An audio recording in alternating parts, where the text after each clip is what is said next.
Good evening.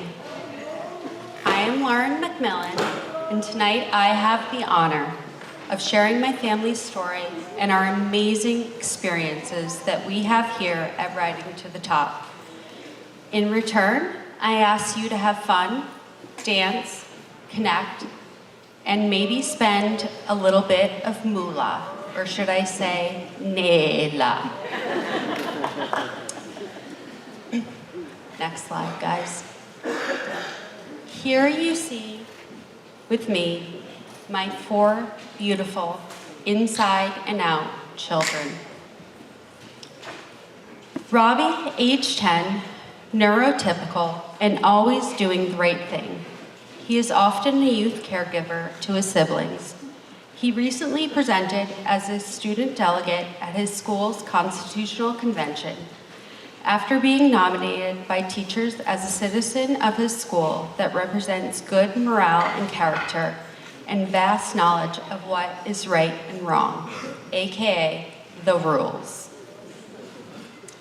Then there is Maddie, my only daughter and second child who does anything but the rules. I finally describe her as a square peg in a round hole, a mystery, and one of the most clever, artistic cats in town, my Maddie cat. She has an enthusiasm for koalas and has become a total animal expert. Then Joey, ever empathetic and understanding of his autistic sister, and always looking to make others feel comfortable, calm, and happy. Joey has struggled with speech, specifically articulation, but even when misunderstood, he smiles through it. Speaking of smiles, Pete, sweet Pete. He has the energy and intelligence of 2 children in one and challenges me and others around him in a way that makes you grow and love more than you could ever know. Before I tell you my family's story at RTT, I would like to share an excerpt that my mother reminded me of from one of my favorite books, Uniquely Human. The author writes, "Autism can best be understood as a disability of trust. Because of their neurological challenges, autistic people face tremendous obstacles of 3 kinds: trusting their body, trusting the world around them, and most challenging of all, trusting people. Through the thoughtful horse therapy that RTT provides my children, especially Maddie, individuals gain confidence and trust in their body when riding, trust in the world around them, with beautiful environments maintained like this arena we're in tonight, the stables, and the lovely nature trail. And most importantly, riders of all abilities gain trust in the people of this amazing organization through the beautifully cared for horses." In 2020, at the height of COVID, we found RTT. I fondly remember bringing all my children here and doing academic work with the boys, while Maddie did her very hard work of riding horses and learning invaluable lessons of trust, empathy, confidence, physical and mental growth. At one of our first lessons, we arrived with my undiagnosed autistic daughter. At the end of the lesson, I turned to Sarah Bronson, and in almost desperation, I asked, "Am I in the right place?" Her reply resonates in my heart through her actions and commitment to my family. It was something like, "We're just glad you're here, Lauren." At a time when I was seeking answers and solutions, Sarah was able to calm my angst and worry, and I knew I could trust this place and the people here, especially Sarah. I've seen Maddie fall asleep on a horse from too much stimuli, and watch her therapists and volunteers so ever gently take care of her and finish out the lesson. I've seen her enthusiastically trot and ride a horse backwards, and then regress to even barely petting a horse.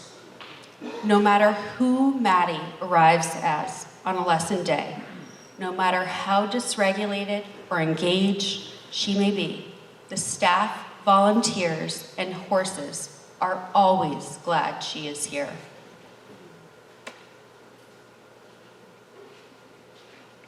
I was watching last year's speech, gaining strength and ideas of what I might share with you tonight. My daughter was doing some connect the dots, totally avoiding bedtime, since she had found a koala one, her favorite thing.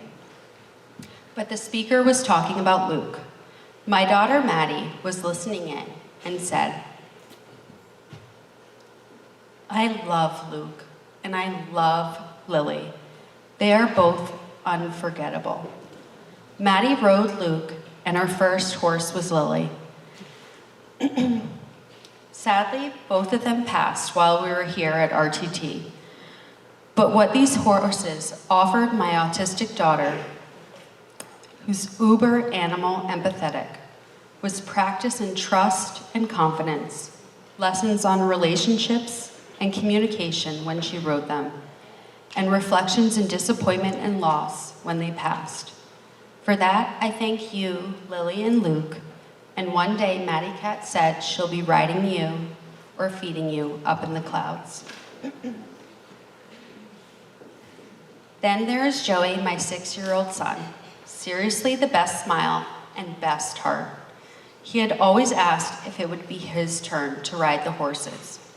Financially, with 4 kids, we often have to pick and choose the interests they explore. But not with RTT and people like you here tonight. Through scholarship and anonymous donation, both Maddie and Joey were fortunate enough to have the opportunity to attend horse camp run by Marissa. Joey was so excited to share this with Maddie. However, Maddie, for some reason, possibly a celiac flare-up, possibly needing more summer rest, would not get out of the car when we arrived each day. Regardless, Maddie, Joey, and I showed up for 5 days of camp. And with open arms, staff would say, "We're so glad you're here."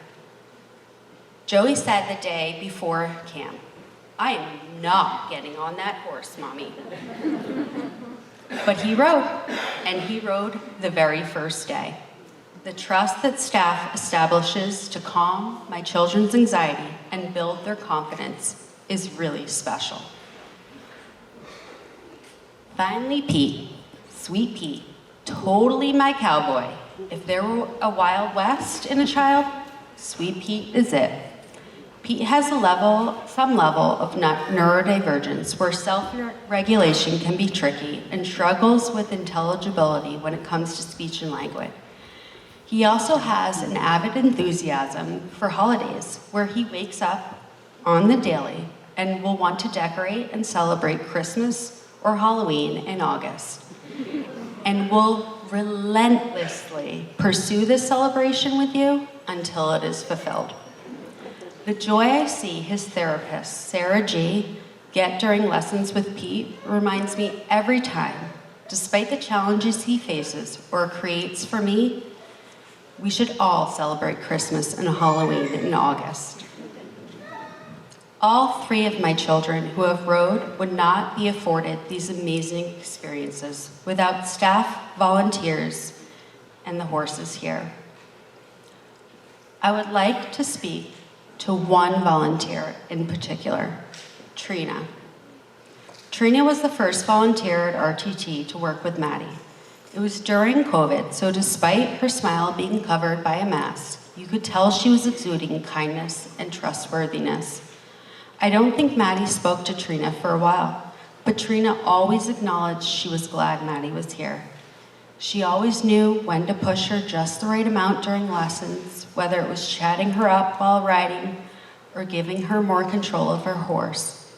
It has never mattered who Maddie showed up that day. Trina is a true example of who my autistic daughter can trust. She exemplifies RTT and why this organization is so worthy of our praise and contribution. Thank you, Trina, for all you have done for RTT, and especially my Maddie Cat. So as you can see, RTT is a resource that people can be proud being a part of and supporting. Tonight, I am glad you are here, and you are absolutely in the right place. Please know when you contribute, you can trust that you are giving to an organization where all the clients and families who come across are forever grateful. So, again, let's dance, connect, and celebrate this amazing organization. And in between, spend a little bit of Nela. Yeehaw!